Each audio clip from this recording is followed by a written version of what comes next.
This is the history of most evil woman that ever lived. Elizabeth Báthory, the Blood Countess. Known as one of history's most infamous figures, Elizabeth Báthory has earned the title of the Blood Countess due to her shocking and sadistic crimes. A Hungarian noblewoman born in 1560, Báthory was accused of torturing and murdering hundreds of young girls, making her one of the most prolific female killers in history. Her gruesome reputation has cast a dark shadow over the Báthory family name and left a legacy of fear, earning her the chilling title of the most evil woman that ever lived. Elizabeth Báthory was born into one of Hungary's wealthiest and most powerful families, known for its influence and connections to royalty. As a child, she was highly educated and grew up in privilege, but accounts suggest that she witnessed acts of cruelty early on, which may have influenced her later behavior. In 1575, at age 15, she married Count Ferenc Nadasdy, a soldier and nobleman, and they moved into the Nadasdy Castle in present-day Slovakia. While her husband was away fighting wars, Báthory was left in charge of the estate, and it was during this time that the dark side of her nature began to emerge.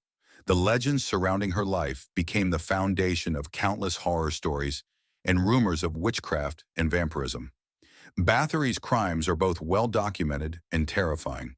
She is said to have tortured and killed between 80 and 650 young girls, though the exact number remains uncertain. She primarily targeted local peasant girls who were brought to the castle as servants or apprentices.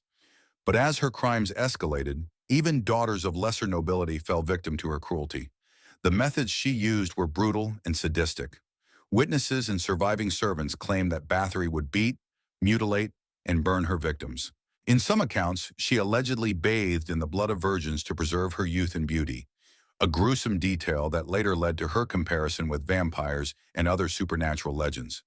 This alleged obsession with blood became a core part of the Blood Countess mythology, though historians debate whether it was true or a later embellishment to sensationalize her crimes. Rumors of the Countess's atrocities eventually spread throughout the region, and local priests who had seen the dead bodies of young girls being brought from the castle raised concerns with Hungarian authorities. The King of Hungary, Matthias II, ordered an investigation, and in 1610, soldiers raided Báthory's castle.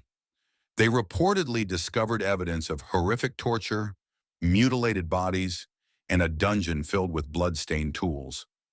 Elizabeth Báthory was arrested, along with 4 of her accomplices who had helped carry out her sadistic acts.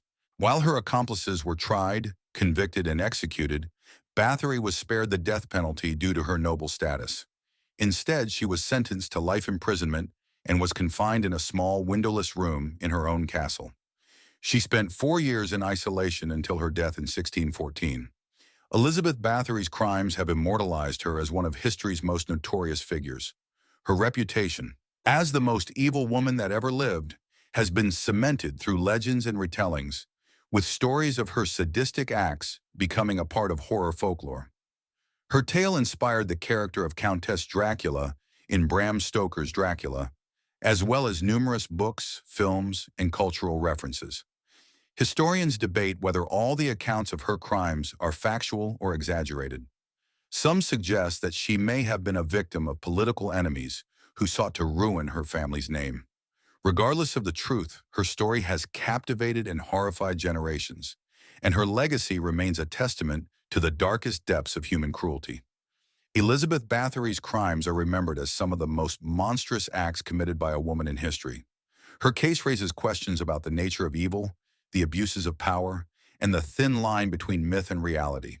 Whether driven by sadism, madness, or something else entirely, her story is a chilling reminder of the horrors that can arise from unchecked power. Thanks for your watching, and I will see you on the next one.